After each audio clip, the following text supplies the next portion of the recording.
Baik, terima kasih. Assalamualaikum warahmatullahi wabarakatuh. Kita awali perkuliahan pagi ini dengan bacaan basmalah bersama. Bismillahirrahmanirrahim. Baik, jadi pada kesempatan ini nanti kita akan belajar tentang metopen kuanti, di mana metopen kuanti itu salah satu tujuan perkuliahan ini adalah nanti harapannya Anda bisa tahu ketika memulai suatu penelitian itu harus dimulai dari apa. Seperti yang sudah dilakukan Mas Wildan ya. Mas Wildan pernah melakukan penelitian kuanti juga, udah dipresentasikan juga ya kan. Jadi pada intinya yang namanya penelitian kuantitatif itu selalu diawali dari masalah.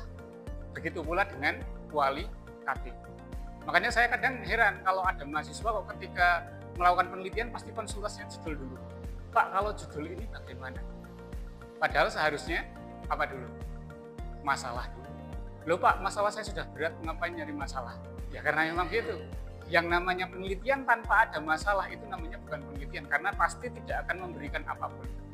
Harus ada masalah terlebih dahulu. Nah, pembelajaran hari ini tujuannya untuk itu agar bisa menganalisa, sekaligus nanti harapannya bisa meng-create, bisa membuat konsep penelitian itu nanti akan seperti apa. Ya. Untuk sistem penilaiannya nanti individu dan kelompok. Jadi individu nanti akan saya nilai, kelompok juga akan saya nilai. Yang akan saya nilai dari pengetahuannya, keaktifannya, dan juga nanti dari proyek yang dibuat atau dari tugas yang dibuat.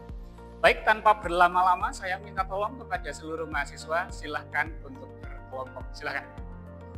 Berkelompok 55, berputar lebih baik, Ya.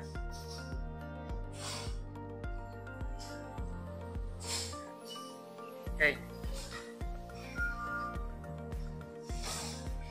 Baik, kita akan langsung mulai pembelajaran dengan kasus ya. Ini saya akan menyajikan sebuah video yang berisi kasus-kasus berkaitan dengan metopen penelitian itu nanti seperti apa. Oke, jadi nanti akan saya berikan kasus-kasus yang berkaitan dengan isu-isu atau permasalahan-permasalahan dalam dunia pendidikan.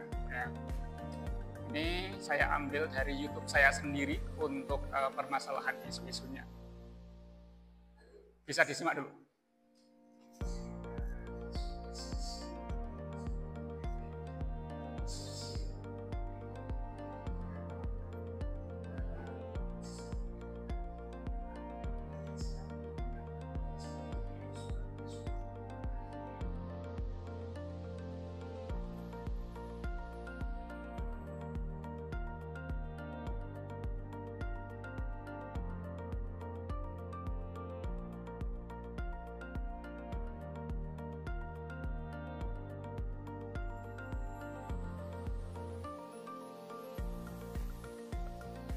Kelompok yang depan mendiskusikan masalah yang kedua, berarti makan bergizi gratis ya, sebagai solusi kecukupan gizi. Terus kelompok yang belakang mendiskusikan tentang bagaimana adanya invasi artificial intelligence dalam pembelajaran yang diduga membuat siswa itu malas untuk berpikir kritis, seperti itu.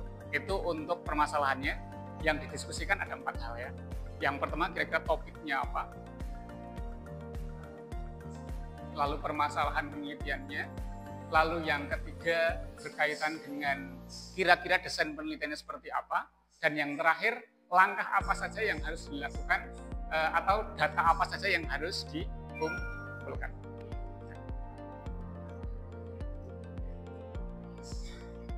Oke, ini silahkan didiskusikan ya. Silahkan didiskusikan poin 1 sampai poin ke-4.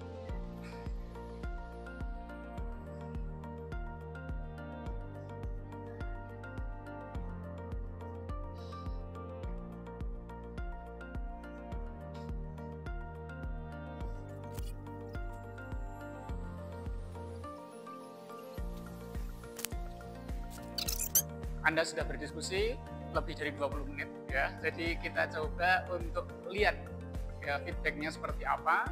Silahkan masing-masing kelompok ada yang mewakili. Ada yang mewakili dari kelompok ini, silahkan dijelaskan 4 hal itu. Ringkas saja. Sebisanya, sedapatnya. Yuk, silakan. Dari topik penelitian yaitu program makan bergizi gratis, yaitu merupakan upaya pemerintah dalam meningkatkan status gizi dan kualitas pendidikan anak, khususnya yang memiliki kekurangan gizi. Namun efektivitas program ini masih perlu diteliti secara mendalam untuk mengetahui sejauh mana program ini berdampak terhadap status gizi dan prestasi belajar siswa. Masalahnya, bagaimana pelaksanaan program makan bergizi gratis di sekolah dasar? Apakah terdapat pengaruh program makan bergizi gratis terhadap status gizi siswa? Dan apakah terdapat pengaruh program makan bergizi gratis terhadap siswa terhadap prestasi belajar siswa? Dan tujuannya yaitu untuk tadi yang dikumpulkan itu tadi data gizi dan program gizinya. Apakah dari data yang dikumpulkan itu sudah mungkin mampu untuk dikorelasikan dengan ya sudah, karena data gizi siswa dan program gizi sudah sesuai dengan masalah penelitian tersebut. Jadi memang kalau kita lihat dari yang tadi dijelaskan, ada suatu masalah penelitian itu kadang hanya bisa dikaji secara kuali, kadang hanya bisa dikaji secara kuanti, tapi kadang juga biasa kuali, bisa kuanti. Kalau masalah yang lo pertama tadi, bisa kuali nggak? Contohnya gimana? Bagaimana penerapan program makan bergizi gratis? Pertanyaan bagaimana itu pasti kualitatif. Kalau kuantinya, bagaimana pengaruh terhadap. Oke, nah sekarang ada yang bisa bedain sekarang. Berarti kalau kita pakai refleksinya ya, kita coba refleksi.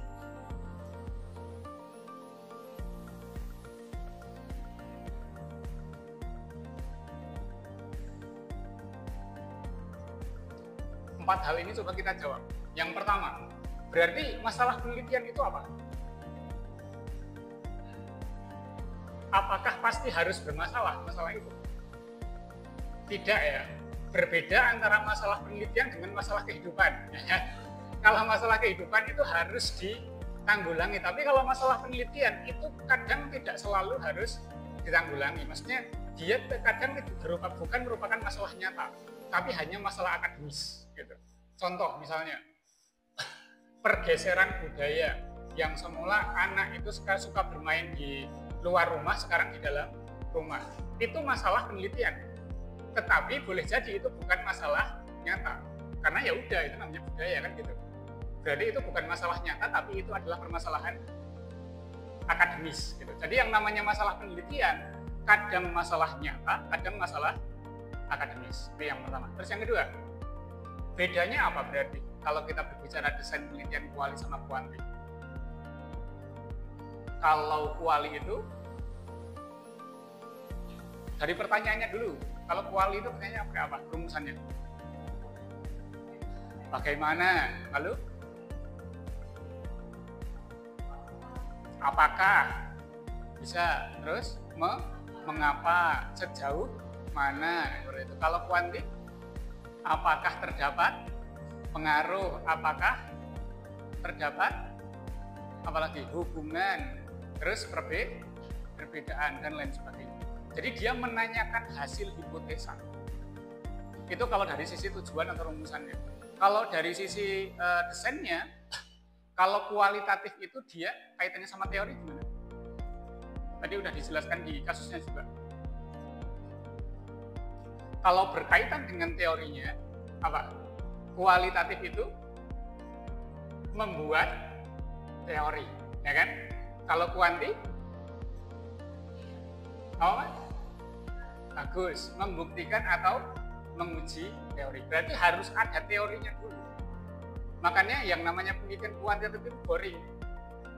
Beberapa mahasiswa yang udah presentasi ya, itu membuktikan sendiri kayak gue dengerin presentasi kuanti itu rasanya boring banget. Karena isinya ya teorinya udah ada, gitu. Nggak ada sesuatu yang baru dari sisi teorinya. Tapi kalau kuali kadang hebat karena mampu menemukan teori-teori baru, meng-create teori, itu berbeda. perbedaannya. Terus yang ketiga, dari berdasarkan data penelitiannya, kalau kuali seperti apa, kuanti seperti apa? Kuali itu datanya apa? Contohnya dari data apa? Wawan, lalu dokumentasi. Kalau kuanti, kuesioner. Selain kuesioner, apa? Data sekundernya pakai apa? Data yang sudah tersedia ya, misalnya di BPS gitu ya, atau di dokumen dan seterusnya, itu contoh-contohnya. Berarti setelah itu, bagaimana cara merumuskannya? Apa saja langkah-langkah selanjutnya ketika orang ingin meneliti kuanti? Setelah tahu rumusannya, maka yang pertama harus ngapain? Mencari siapa yang diteliti. Dalam penelitian namanya apa? Siapa itu? Bukan. Subjek penelitian, bagus. Lalu apa yang diteliti? Namanya apa? Objek atau variabel. Lalu menentukan instrumen penelitian atau pengumpulan datanya. Kadang menggunakan angket kalau kuanti atau tes dan lain sebagainya. Dan yang terakhir adalah menentukan dia itu pengumpulan datanya kapan, analisa datanya pakai apa, dan seterusnya. Itu untuk penelitian kuanti. Oke, sebagai project dan juga takeaways untuk dibawa ke rumah, masing-masing kelompok silahkan nanti membuat desain penelitiannya sendiri-sendiri. Satu kelompok bikin satu masalah penelitian. Nanti ketika sudah selesai, nanti kita bisa jadikan artikel yang baik. Dalam 4 pertemuan ini harapannya nanti selesai di pendahuluan dan metode ya. Ini pertemuan pertama sampai ke 4, nanti harapannya sampai ke metode sudah selesai penulisannya. Nanti harapannya sampai akhir nanti bisa diangkat sebagai skripsi nanti ya, seperti itu. Oke. Untuk penilaian tadi sudah saya rekap semua ya, beberapa yang nanya, yang aktif sudah saya rekap semua. Kelompoknya nanti penilaiannya nanti akan saya sampaikan ketika sudah selesai proyek makalahnya. Saya kira itu, semoga tetap semangat dan tetap lapar karena belum makan mungkin sama saya juga. Terima kasih, kita cukupkan dengan bacaan hamdalah bersama-sama. Alhamdulillahirobbilalamin. Kurang lebihnya mohon maaf. Assalamualaikum warahmatullahi wabarakatuh.